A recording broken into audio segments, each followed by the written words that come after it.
m'appelle Hélène, je suis née à Somborod en octobre 1935.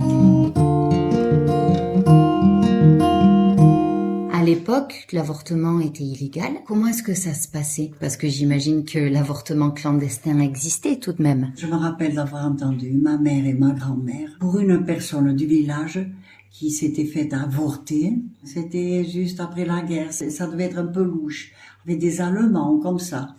Et alors, avec, bien sûr, comme ça se faisait à l'époque, il parlait d'aiguilles à tricoter, mais bon, et qui avait été infectée pendant longtemps, et après qui n'a jamais pu avoir d'enfant. Quand elle a refait sa vie, elle n'a pas pu avoir d'enfant. Et alors, bien sûr que les personnes âgées qui le savaient, racontaient tout ça en silence. Jamais nos parents, notre maman, notre grand-mère encore moins, c'était la prière. On ne nous aurait raconté des choses pareilles. Mais nous avions une couturière qui venait, qui faisait le porte-à-porte, qui venait coudre à la maison. Et alors, avec maman, ma grand-mère, avec cette personne, elle parlait de tout ça. Et ça, on écoutait. Et après, avec les années, tout ça, on se remémore et on se dit, tiens, c'était telle personne. Et bien sûr qu'on ne savait rien sur la contraception et tout ça. Il n'y en avait pas. Alors attends, dis-moi juste quelque chose. Tu as parlé d'une aiguille à couture. Oui. C'est-à-dire, comment elle le faisait pour avorter?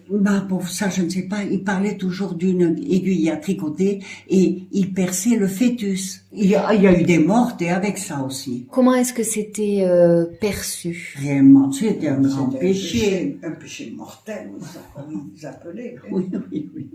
Oui. Ah oui, c'était très mal vu par la famille et par l'entourage. Il y avait le candidaton, comme on disait à l'époque. Quelles étaient les raisons d'avorter à l'époque? Trop d'enfants ou un enfant conçu avec les Allemands. Un abus sexuel. Oh, ça aussi, Mais ça, on aurait toujours rejeté encore la faute sur la fille. Jamais sur le garçon, Mais même les parents n'auraient pas cru la fille. Pascal m'a raconté plus d'une fois sa grand-mère. Il parlait librement, très librement avec sa grand-mère, qui lui disait, c'est toujours la fille qui trinque.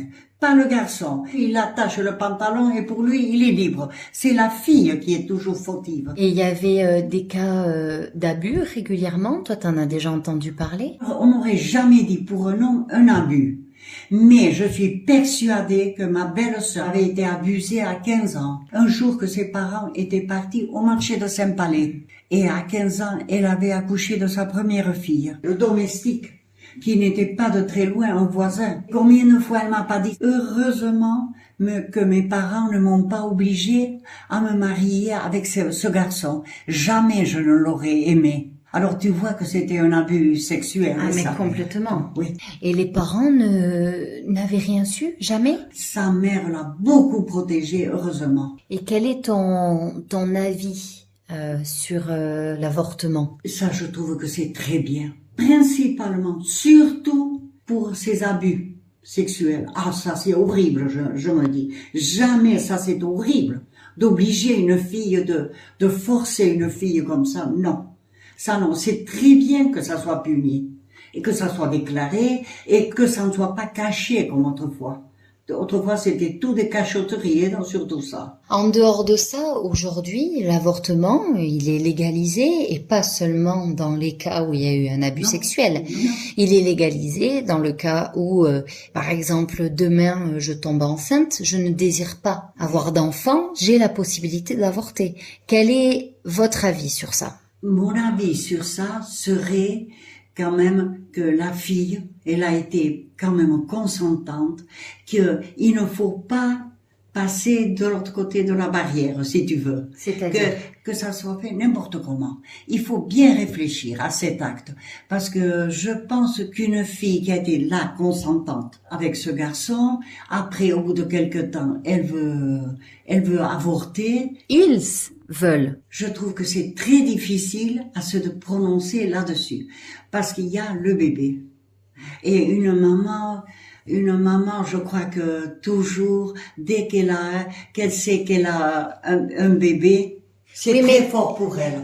Oui, mais imagine, c'est un couple qui a 15-16 ans. Oui. C'est un premier rapport sexuel, Oui. non protégé.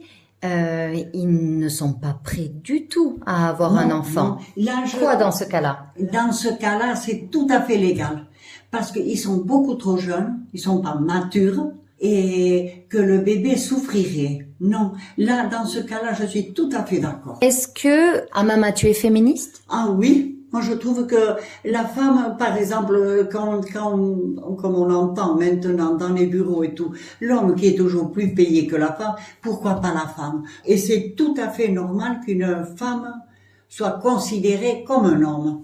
Les mêmes avantages. On dit que la définition officielle du féminisme, c'est avoir cette égalité de droits. Je suis tout à fait d'accord.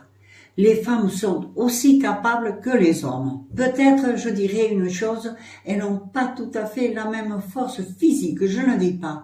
Mais pour tout le reste, la femme, elle est aussi intelligente, si ce n'est plus. Les femmes sont très intelligentes. Elles savent très bien se débrouiller. Pour moi, je le vois comme ça. Si vous aviez la possibilité de changer quelque chose par rapport à l'époque où vous avez grandi, Oui. par rapport au féminisme justement, ou à l'égalité homme-femme, qu'est-ce que ce serait? Que la femme ne soit pas tellement obligée tout le temps de faire le linge, le ménage, s'occuper tellement des enfants. Mais maintenant, je remarque, mes petits-enfants, les garçons, qui s'occupent autant, si ce n'est plus, de leurs enfants, même des bébés, toujours dans les bras des papas, et ça, je trouve formidable. Oui, donc tu remarques qu'il y a vraiment un changement de génération. Ah, de génération énorme.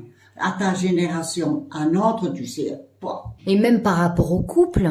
Même par rapport au couple. À chaque fois, tu es étonné que, par exemple, je vienne pas avec mon copain, avec Non, Simon, non, ou que je non, fasse des choses oui. toute seule, ou qu'avec des amis.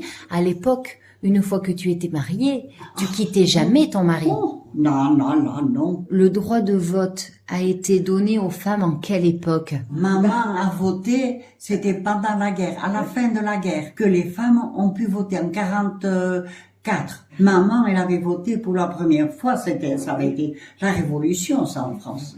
Que les femmes qui votaient. Ben oui, parce qu'on demandait aux femmes leurs opinions sur de la politique. Voilà. Jusque-là, la femme, elle se taisait, elle faisait la popote, le ménage et les enfants.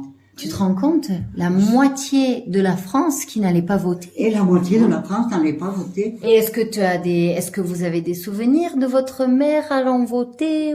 Bon, non, mais elles sont allées voter, elles étaient très contentes. Elles aussi, ça leur donnait un point de plus, un peu de valeur.